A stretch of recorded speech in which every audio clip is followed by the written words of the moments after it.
Oh man, that quote still resonates with me to this day. It's your quote, so I saw it on the YouTube video. Yeah, no, it still resonates with me because it actually was it was not a planned quote at all.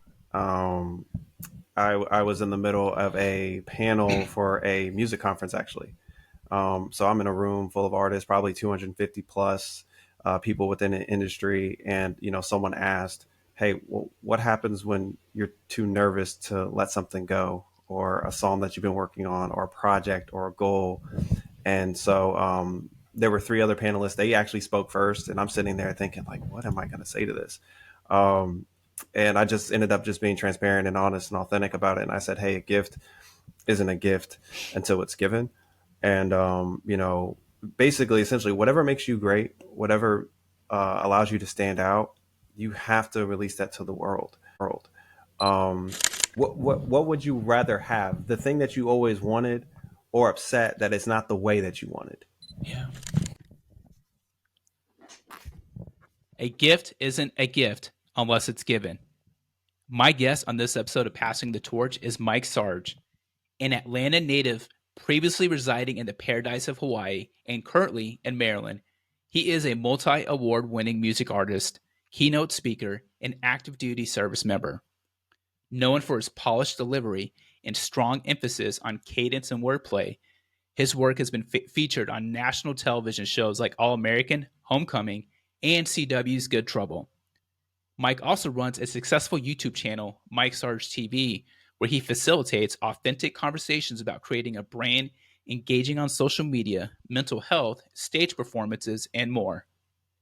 Beyond his professional accomplishments, Mike's life serves as an open book, offering dynamic and inspiring messages drawn from his personal experiences. His journey, marked by obstacles like bullying, lack of support, and scholastic struggles, resonates with many, reinforcing his influence both on and off the stage. He also co hosts a YouTube channel called CRE8 FORCE with Kai Billings.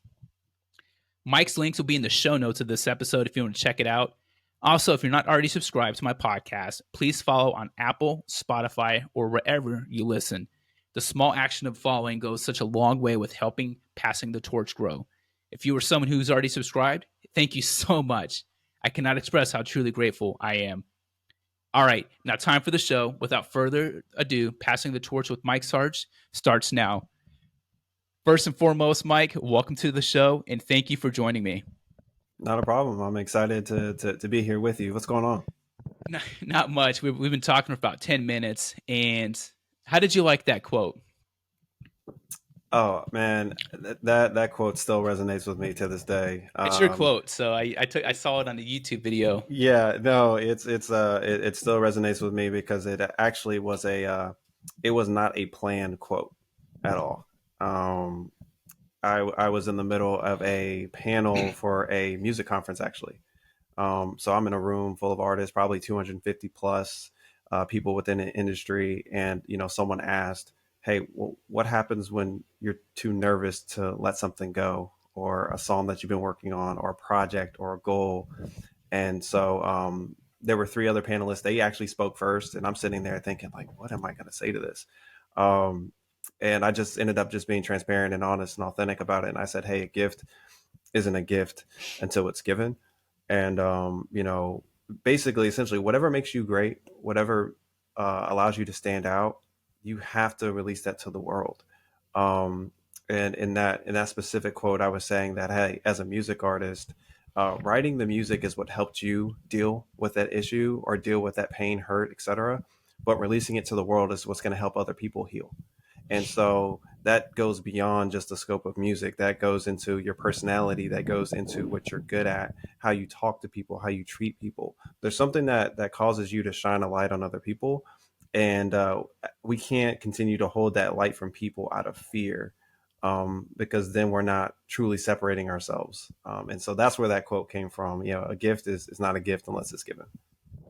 No, it's good. And speaking of unplanned quotes, I mentioned that uh, before we started recording, we were talking for about 10 minutes, and I told you I just finished eating some Chinese food.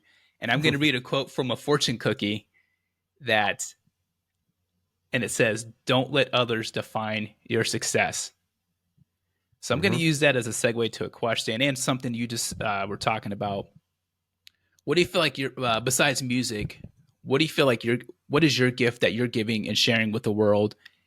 And then how do you define your own success? Oh, that's good. That's good. So the gift, what is the gift that I feel like that I'm giving to people? Um, my gift is being the bridge. And a lot of times, when you see people have conversations about things that they agree with or disagree with, whatever it might be, I think people walk around assuming that like they disagree with a majority of things that people say. When honestly, if there was just a bridge person that could communicate what this side is trying to say and what that side's trying to say, you would often find that we often agree with each other more than we think. But because of generally, whether it's something being polarized, a topic being polarized, or maybe how something spun, maybe in the media or social media, whatever you see that's negative, we all feel like we're at each other's throats. When the truth is, sometimes you just need someone in the middle that understands both sides, and can speak to that. And so I find often in most conversations, especially in the military, I'm able to speak to a lot of different ends and different experiences, and so I do my best. My gift is making sure that people, one, feel valued, that they understand that it doesn't matter where they come from or what their story is, they can bring something to the table. But also, the other end of that gift is also understanding that there are moments where we have to take a step back and just listen to others so that whatever makes them great, they can shine in. I shouldn't be able to shine in every situation. There are some situations where I got to take a step back into someone else's platform. Like maybe I build the platform, but it's my time to hand the mic over, right? And so Yeah. my gift is just being the bridge and giving people an opportunity to be themselves. Um, and then let's see, what do I define as success? Man, for me, it's being better than I was the day before. Like as simplistic as that sounds, I think sometimes when we want change, we want it to happen like this, or we want to go viral instantly, or we want to make that rank instantly, or whatever it might be. And sometimes we completely discount the journey. And so I've decided that every single day, I'm going to look and see how I can be 1% better, 1% better at my job, as a leader, as a follower, as well as a whatever. If you're an athlete, if you're a son, daughter, spouse, whatever you place yourself in, I just choose to be 1% better every single day. And that drives me and it allows me to stay focused on me and not compare myself to other people. There's the quote, envy and jealousy, it's or comparisons is the threat of all joy. And it really is. When I'm too busy looking at what you're doing, how can I possibly enjoy my wins, no matter how big or small they are? And so that's me. It's just I want to get 1% better every single day. This I'm celebrating having you on my podcast. This is a big win for me. And it's funny you say that comparison is the thief of joy or the threat because that's the third time today I've heard that quote. Hmm. Someone randomly just texted me that earlier. And then I also saw it on Instagram earlier. And I'm like, this is so crazy. um, how have you used music to bridge communication? Mm. To be honest with you, I think music is the ultimate. Like I mentioned bridge earlier. Music to me is the ultimate bridge. I give this example sometimes, which is imagine your favorite commercial without music in the background. Imagine the scene of your favorite movie not having that dramatic music in the background. Imagine like Avengers Endgame and everyone starts popping through the portal and you don't have that epic music in the background. Yeah. Like music to me really dictates so many things. Um, but the thing that I think is the most beautiful about music allows us to explain a feeling that we don't have the words for. And so there were many times where growing up, I experienced things, I saw things that I didn't know how to explain, or really, I didn't know how to explain to someone like face to face. But I knew if I got in my own space and I started writing about it, I could better explain it. And so for me, it's become a great way to vent. It's been a great way to have self-awareness and know who I am. And then like to be able to look back at old things that I've written and songs and kind of laugh sometimes and go, man, I was feeling that way about that. Jeez. Like you get to see also like your maturity as a person. And it's great. It's almost like a living, breathing journal. Like that's really what music is. And then also you're able to help people where they are. Um, I don't think people think about this when it comes to music, but it's really true. We're essentially writing down our thoughts, feelings, fears, whatever it is, and we're exposing it to the world. That's what we're doing. And that's not a small feat. And so when someone does something like that, like I always give credit to them, no matter if they feel like it's great, Grammy Award winning or not. I always say, like, man, great job. Like, Yeah.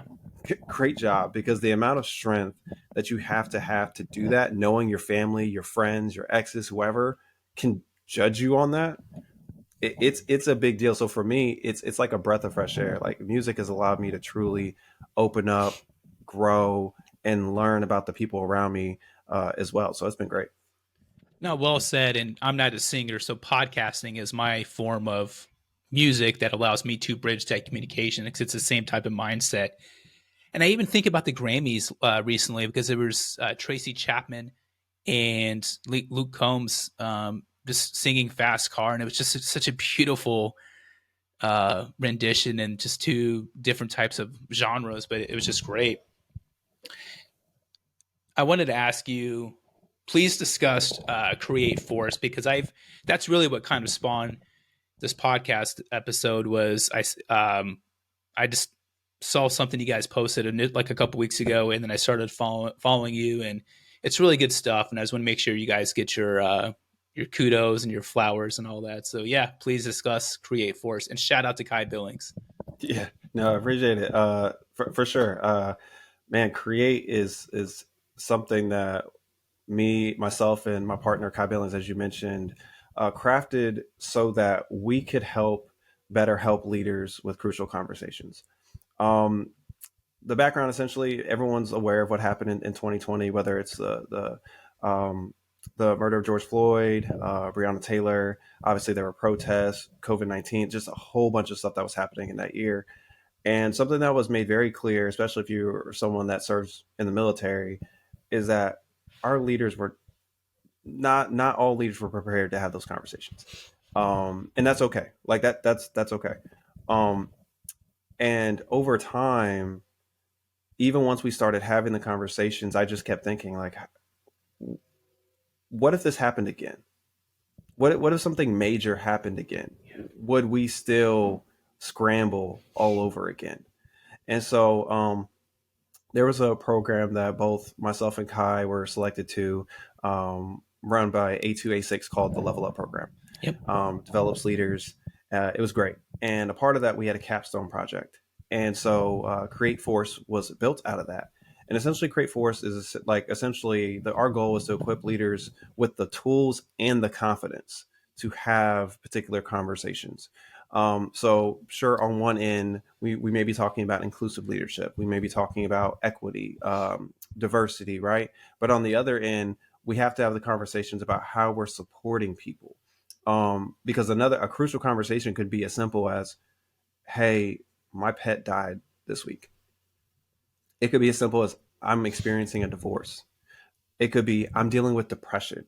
Oh, I lost rank because I made a bad decision, right? And those conversations are just as important, than, like, they're more important than we think that they are, and they really do impact the mission. Do people feel like they can be themselves when they come to work, or do they feel like they're having to leave their identity at the door, right? And so what we're doing is we've built content, some short form, some long form content, to not only help leaders but to help people that are facilitators in the leadership space. And the goal is not to just give you a video that you just use and that you essentially treat as a slideshow and you're just pointing at and you're just reading verbatim. No, they're as short as they are, so that it's almost like the icebreaker to that group. And then you, as the facilitator and the leader, you can facilitate the way that you feel like the conversation needs to go, because it needs to feel natural, needs to feel authentic. The moment it feels too structured, people are going to check the box, like every other military training that we have. And so me and Kai just wanted to have content that's engaging, that feels real, and that feels relatable to people, and something that they could just pull up on their phone and they don't have to use their cat card to get into when they're on the weekend. So that's the purpose of CRE8 FORCE, and we're really excited to see the progress that we've had so far. Is that how you and Kai met? Was during the Level Up program, or did It you guys was. know each other? That's when you guys. Yeah, I saw the picture. And Jill Lauterbach, was she part of that, or was she the Yes. lead for it? Mm-hmm. Yeah, she's an amazing person and leader. Yes. Huge advocate. Yeah, and I hope to actually get her on my podcast someday. So I've been working on that, but I want to use that to segue. So what are the video that I just really love that I think it's only been out for like a week, but I was like, this is so good. But you posted it's like a 3-minute video, and it was about the leadership skills that no one talks about. So Yes. and even like there were a couple of things like, yeah, that's stuff we've heard before, but you're like, here's what you're not considering. So again, just please discuss that. Yeah, for sure. I always feel like I think the military does a great job of talking about leadership from a almost theory perspective. Like having pillars and core values and things like that, and I think that's great. But what we want to do within our videos is making sure that we bring like the day to day and how those pillars look and how those values look. Mm-hmm. So in that specific video about like underrated traits and skills that we don't always talk about, um, I wanted to bring more light to that. So one of the points I brought up was humility, right? And so I didn't want to say humility as in, oh, you're a leader, you need to calm down and sit down somewhere. No, because you should have pride in your work, right? You should Yeah. have pride in whatever rank that you have or your position, or because you know how much work that you put in and how much sacrifices you put into to hit certain milestones and goals. But when I said humility, I was more talking about in the way that we lead people, as in it takes humility to know when you need to take a step back and allow someone to step forward and lead. It takes humility when people under your subordinates are saying, hey, you're not helping me.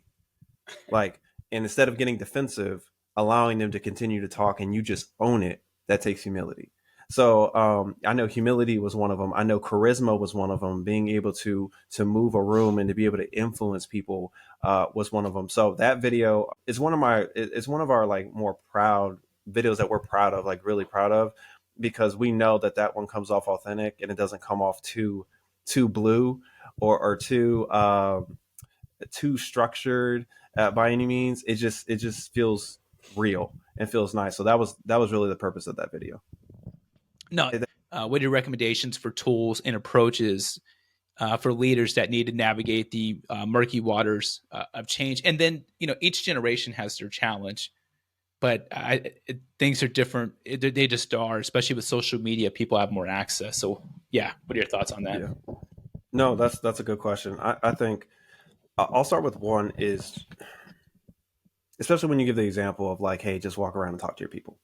Um, pe- your people know when you're doing something because you care about them, and when you're doing something just to check the box. Yeah. So like a clear example of this is if you're telling me, like, if I'm in your office and you're going, hey, as you're about to walk out the door, like, oh, hey everyone, like, does anyone need anything before I go? Let me know. If we see your bag in your hand and your water bottle or whatever you've brought that day, I'm not about to stop you, because because everything about your posture says to me, you, you're saying that so you can clear your conscience and you can just go ahead and enjoy the rest of your day or your weekend.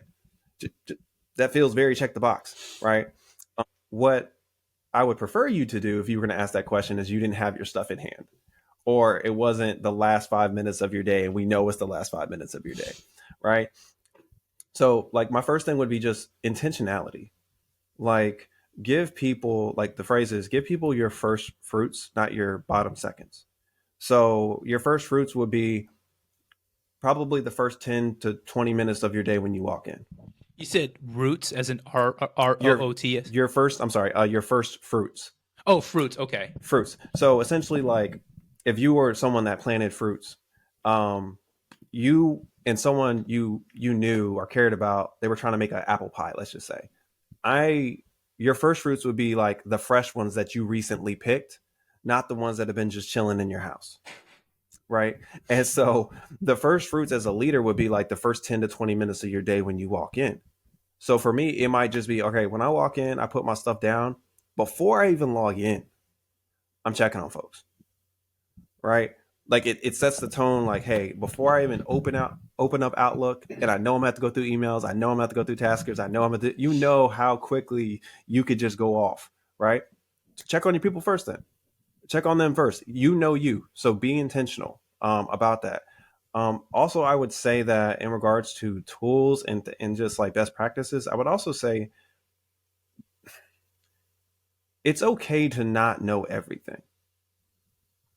Um, and I know that's not said a lot because normally when you go through any type of leadership training, that I want to foot stomp that, and I will continue to foot stomp it. It is okay to not have the answer, and it's also okay to not be the SME or the expert in the room. Like it's okay for the people that are lower enlisted to know more than you in certain things. Like I think there's this fear around social media or like leaders being more engaged on it. And I think that's hurting the force as a whole because when there are trends and there are things that are happening, we're so slow to make the pivot because of just fear. And when you're fearful of something, you continue to draw back from it and you don't try to learn more about it. You know, what's the quote about like you fear most what you don't understand? Yeah, yeah. And yeah, and I think that as leaders, if we try to better understand whether that's social media, try to better understand the lifestyle of someone that's a part of, let's say, the LGBTQ plus community, right? There wouldn't be as much fear, or any other culture or any other lifestyle. There wouldn't be as much fear. But when there's this, well, I don't know what this is. I'll leave that to you guys because that's y'all's generation. Well, then how are we supposed to better understand each other? If it's always a that's your generation of military, this is my generation of military, like we can't grow that way. Innovation can't grow that way. So for me, it's one, be intentional, but also don't be afraid to dabble in things and tap into things and do more research in things and ask questions for things that you don't know. That's the only way to grow. And there's no way we can keep telling people under us, hey, all growth happens outside of our comfort zone. But then we stay in our comfort zone once we hit a particular rank. Like we gotta go past that. No, that's great. And I think there's another quote that something along the lines of if you don't like change, you'll like being irrelevant even less, right? Mm-hmm. Um yeah, people do stay within their comfort zones, and I think it's important for people. I think people can still grow within their comfort zones, but just to what you said, that people are just afraid, and I can't stand that. Like when people are like, "Oh, that's your area of expertise," so I'm not going to do anything to learn about it. It's like Mm-hmm. even if you suck at it, man, you still got to make some type of effort. But Mm-hmm. um, so kind of expanding upon that, what makes a good leader, and what things do you look for when identifying good leaders? That's a good one. That's a good one. What makes a good leader? Well, I'll start by saying it's clear that everyone looks for different things in their leaders. If anything, I feel like in a lot of cases we end up looking for what we actually need the most. Um, like I've often found with me personally that the leaders that I've been drawn to or attracted to tend to be the ones that have things, skills, traits, etc., or maybe experiences that I feel like I don't have. Um, and so, like for me, I think there's something to be said about what makes a good leader is someone that pushes you. Like when you look at them, they're just like this shining example of like, okay, I could get to another level. Like they motivate me just from afar. They motivate me to be my best self. Um, I think being a solid leader, a good leader, is also consistency. And we don't always talk about that piece about a good leader is one that is consistent. And sometimes sometimes we we don't give people their flowers for being consistent when we should. Like the one leader that's always taking care of their soldiers or their airmen or their Marines or whatever, we kind of just chalk it up to, oh, well, that's what they're supposed to do. Okay, Yeah. whatever, keep going. And then we don't really notice it until they have a bad day or they're in for like a week and they don't really talk to anyone. And then we're like, well, what's happening? What's going on with so and so? Like, what's going on? When we really need to start showing more love and appreciation for people that come in day out and they're just consistent. And when I say consistent, I don't mean just the mission. Like there's some people that have a role within an office, like taking care of people is what they do. Like there are some that like their mission, they're consistent. I can lean on them. I know if there's something going on, they're gonna let me know. They're gonna come up with ideas to how we can fix it. Cool. They're being consistent. We need to show love to them, but we also need to show love to those that take on the brunt of when people are having a bad day. They're normally the ones taking on that emotional load. And so consistency for me is a big thing.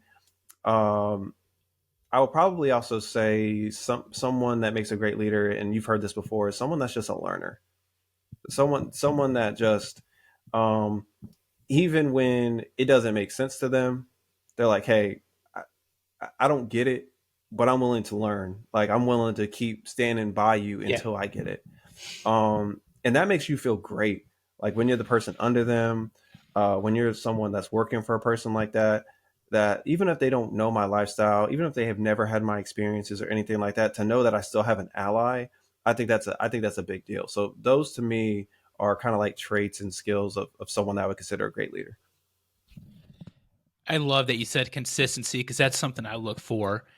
And especially over the past 5 years, because someone that I look up to, one asked them, or they had told me one of the best pieces of advice they ever received about how to be a great leader is to be consistent. Because, and you'll see leaders where, man, on the days that they're on and they're undeniable. And on Mm-hmm. the flip side, you don't, it's a roller coaster. You don't know what you're getting the next day. And it's like, you have to be consistent because people have to know at bare minimum what they can expect when it terms Mm-hmm. of demeanor and composure and all that. But no, Mm-hmm. that's exact. And consistency is not like the sexy compliment. Like imagine if I was going up to you like, "Hey, Mike, you're very consistent. I want to give you a great compliment. You're consistent, right?" Right. Versus like, "Hey, Mike, here's a separate compliment. Like, you're a fantastic speaker. You're a charismatic speaker." Well, the charismatic speaker is more sexy than consistency, but They're consistent. Yeah. yeah. So that's great. I love that. So, who are some non-military leaders that you look up to and consider role models? And you Mm. can't count your family. Oh no, no, that's cheating. That's Yeah, because cheating. I always have to caveat. Like, I was like, people like, who do you look up to? And it's like, well, of course they're going to say their mom or their dad or a sibling or something. So, Yeah, no, that's good. Leaders that I look up to that are non-military. Um, so um, one of them is athlete. It's actually LeBron James, one of them, and it for me it actually has nothing to do with basketball. It actually has everything to do with what he stands on and what he stands for. Um, for me, let's see, he was drafted in like 2003, 2004, oh around three. that time. Yeah, oh three. So what's interesting is like me being able to see him essentially as like a high school kid and then grow into a man and have his life on a platter for everyone to see. And for me to see him like excel in his career, and outside of him making a decision to change teams, he's never gotten in trouble. Like he's never been in trouble with the law. We've never seen him like in the news for anything as small as like a DUI, like nothing. Yeah. And that doesn't mean that like as a leader you have to be perfect by any stretch, but I think there's something to be said, like as we were talking about consistency. I think there's something to be said about like people that do the right do the right things and they don't cheat the game. They don't cheat like the system. They're working hard and you can see their work and you can see their progression. For me, one is him. Another I'd probably say is probably Denzel Washington, to be honest with you. Um, the way that he carries himself, the way even from a movie perspective, like versatility wise, which always gives me this thought process of like, hey, I want to be able to walk into any room and allow people to feel welcomed, to feel valued, to feel whatever. Like I value that immensely. And then like the only other person I think of, I know you said non-family, but mine, like my OG is essentially like my grandmother. But I'll allow she it. is, I'll allow it. yeah, yeah, no, but she is because she, um, like they're depending on culture and things like that like the matriarch is different, but within the black family is the grandma, is that Medea figure, and so she represents a sense of like strength and also just, hey, allow people to be them. I think that it's easy to say it's easy to say that as a leader. Yeah, I want everyone to be themselves, until someone that has a personality that clashes with yours is in the room. Person, like I It's can't something, pinpoint it. and the person hasn't done anything to you. They Yeah. like they're just being themselves, and so like those three are probably at the top. There are tones that I'm missing, I'm sure, but like there are a bunch of people that like there are small things that they do that I absolutely look up to. No, that's great. That's I love that, especially about your grandmother. I how do like Denzel Washington is, and I'm a huge basketball fan, by the way. And the NBA is actually my favorite sport, or basketball is my favorite sport, and big time fan of the NBA. But so I could talk basketball all day. But Denzel, I'm also an actor, right? And that's so those are similarities I see between us because, like, yeah, your last name Manning, right? I can edit that out if you're trying to keep that Oh, you're separate, good. No, you're good. but like you like, and I don't know what rank you are, but it doesn't matter, right? So you're whatever, because but that's and like we are airmen 24/7, yes, Yep. but like you're a co-host of Create Force with Kai Billings, right? Mm-hmm. And you're a leader of change through the Level Up program, and you're a musician, and uh, just an artist in general. Like there's so much to that. Whereas Mm-hmm. I'm an actor, I'm a dad, I'm a husband, like we're podcasters. Like um, more people should have that. And Denzel Washington is my favorite actor because, and there's something about earlier you talked about there's something that person has that I want or that I know I could. That's an elite level that I could reach to. Mm-hmm. There's something about his presence that is the way he walks, the way he enters a room, and just it's magnetic. Mm-hmm. I agree. That's that charisma. And that charisma. So when you think of a movie, and these last couple of questions are just kind of random, miscellaneous. There's no rhyme or reason. But when you think of a movie image that depicts leadership, who or what comes to mind? Ooh. When I think of a movie that depicts leadership, Or movie image? a movie image. Um.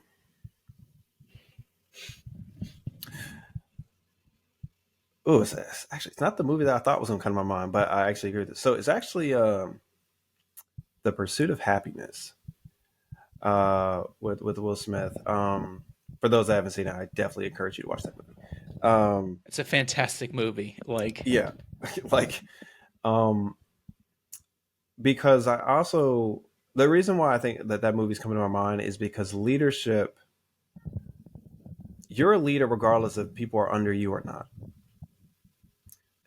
Like operating as a leader doesn't just turn on and turn off because you've been set in charge of people. Something me and Kai have been pushing is that leadership is a lifestyle. It's something that when you walk into the building, you're doing, and it's something that you're maintaining when you're out of the building. And I think that movie showed me a lot because it the focus a lot. It focuses a lot on resilience. It focuses a lot on just mentality, making it happen when you don't have all the resources to make it the happen. grind.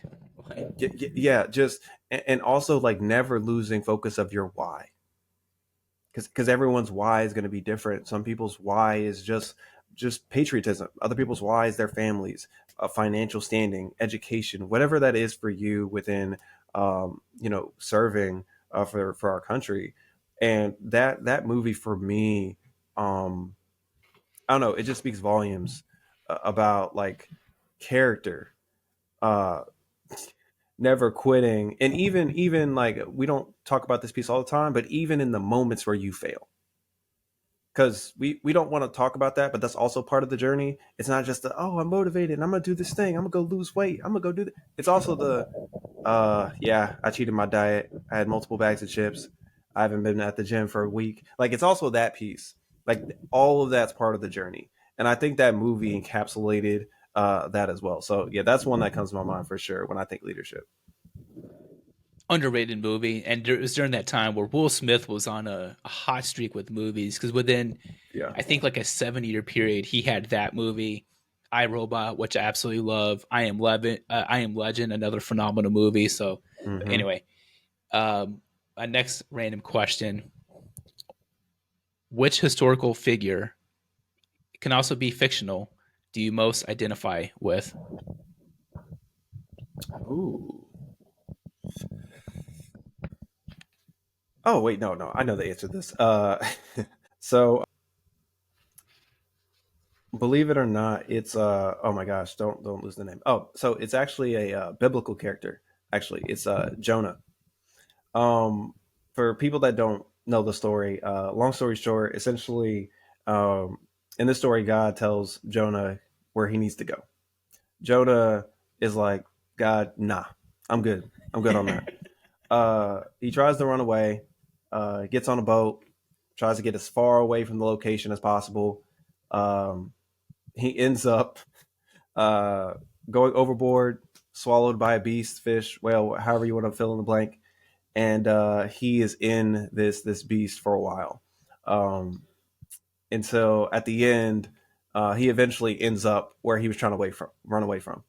But the reason why I connect the most with him is because there are moments in your life where you feel like you're not progressing, where you feel like you're not doing your purpose, or you're not reaching a goal, or your New Year's resolutions, or uh, you don't feel any closer to your degree, or feel you don't feel like you're being a good uh, spouse or parent or whatever it is. And the truth is, um, just because you're moving in small steps doesn't mean you're not moving. And just because you had a step back, or a setback, I should say, uh, doesn't mean you're not going to reach it. It just means that like you just need to recheck your focus. That's all that means. I'd be lying if I said that I haven't had missteps in the way that I communicated to people. That I wasn't being maybe overly emotional, or my own personal bias has gotten in the way. I'd be lying if I said that there were moments where I said I was going to do something and I just couldn't make it happen at no fault of me. It's just life happens, right? Um, and I think that yeah, like I resonate with that story so much because we often feel like we're engulfed by a whale or something, the beast that we call life, and we just think like, oh well, that's it. Like, why should I try anymore? I can't do this. When truth be told, like when you actually get to the destination, you're like, wait, how did I get here? And so, like, what I actually end up telling people that I lead when I do seminars, conferences, whatever, is you have to, as a leader, be okay with getting to your destination in a different way than you dreamed it. We have to, we got to be okay with that. Yeah. So, you mentioned sports, right? Yeah.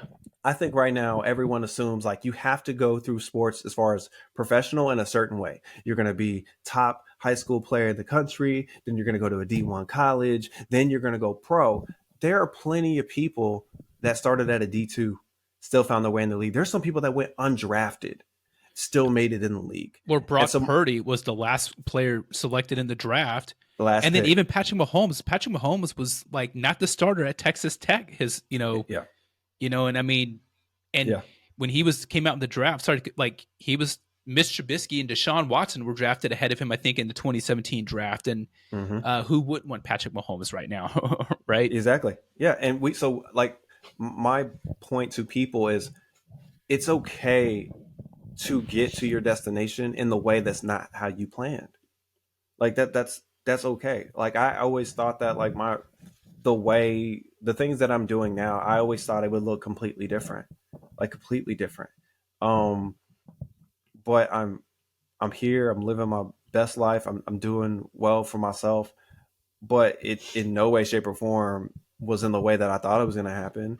Um, some people, it's a reality, especially if you're married trying to have kids. It's a reality that some people aren't able to have kids, Yeah. right? Like that's a real thing, um, and they have to go through different means to make that happen. And some end up adopting, right? And so it didn't end up looking how they wanted it, but the moment they accepted it, it was like, no, I love this. This is what I always wanted, which was to be a parent, right? And so like I just want people to be able to see that and know that and own that even if it's not how you wanted it, what would you rather have? The thing that you always wanted, or upset that it's not the way that you wanted? Yeah. Like, You're, you're dropping a lot of gems in this one. So when I cut this up into various pieces, it's gonna be real nice. So I appreciate that. Last two questions. If there was a giant billboard mhm. with your picture on it and your message for the world to see, what would your message say, and where would your billboard be? Mm. What would be my message, and where would it be? It's the where would it be that's tricky. Um, where would I place that bad boy?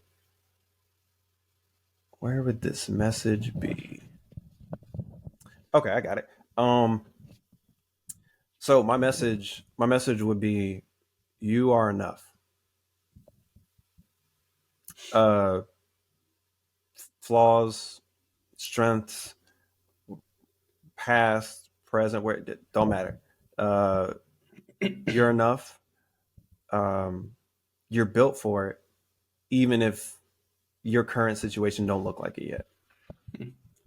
That's Like good. that, yeah, like that will be my message, and I feel like that's my life message. When you're going through the bio and kind of mentioning like whether it's the bullying or scholastic things, and Yeah. like that is my life, and so I do my best to make sure that no one ever feels like they never believe the lie that they're not good enough. um and and that kind of answers my question as far as like where it would be. Man, I would put it in front of every middle school and high school in America if possible, because that's really where it starts. That loss of self, not believing in self, thinking that like others are better than you, or that you have to look a particular way, or talk a particular way, or hang with a particular group, or whatever Yeah. it is.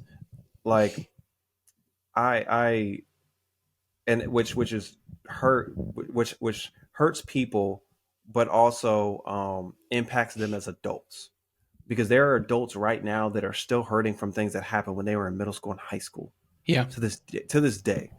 And so for me, that would be the message, and where I'd place it. I'm one of those people, man. I still remember things from junior high, and it still impacts me to this day, right? But I love that you said, because no one's ever talked about in every single middle school or high school, especially for middle school, because really what you're getting at is self esteem, Mm-hmm. and because self esteem to me is what really helps people combat all the, because we can't escape regardless of what people say. Everyone, the majority of the population is going to be impacted or around social media in some way, some form or fashion, Right. and or have to deal with haters, however that may be. But just having that self esteem really just helps people can make you move forward. So I love that, man. That's a fantastic answer. That's good. Thank you. Last question. If people want to learn more about you, I want to make sure we give all the stuff that you're doing a shout out. But if people want to learn more about you, where do you want them to go? Yeah. The So if you're someone that's a non-social media person, let me start with you guys first. Non-social media people, I have a website. It's MikeSarge.com. Sarge is spelled Sarge. MikeSarge.com. Just to learn about me, contact me if you want me to come out, speak, whatever it might be.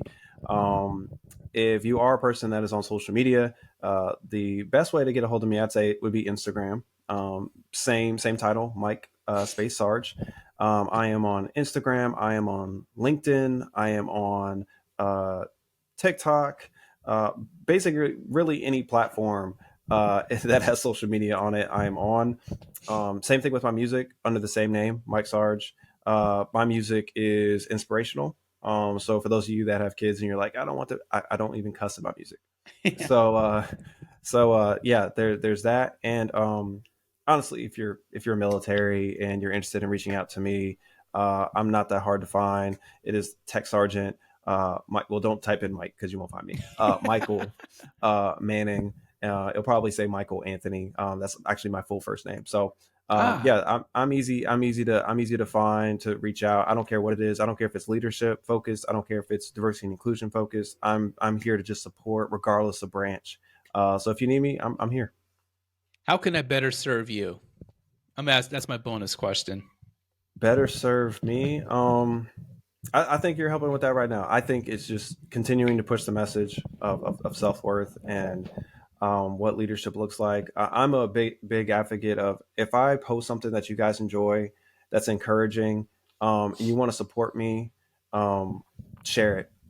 Like I like, likes are cool, but I think sharing it to help people heal. Like that saying, if I say something that hits you and hits home for you, I want other people that are in your circles to feel that too. So like, yeah, I just want people to share. Like if I hit home on something that you believe in, share it. Mike, thank you so much. This is a blast. I really had fun. I appreciate you making the time to be on my podcast. It's exciting just to see what you're doing and just to see your success. So I clap for you, and I want only for you to have even more success with all the positivity that you're spreading. So I salute you. Thank you. Absolutely. It was a pleasure. Thank you for having me.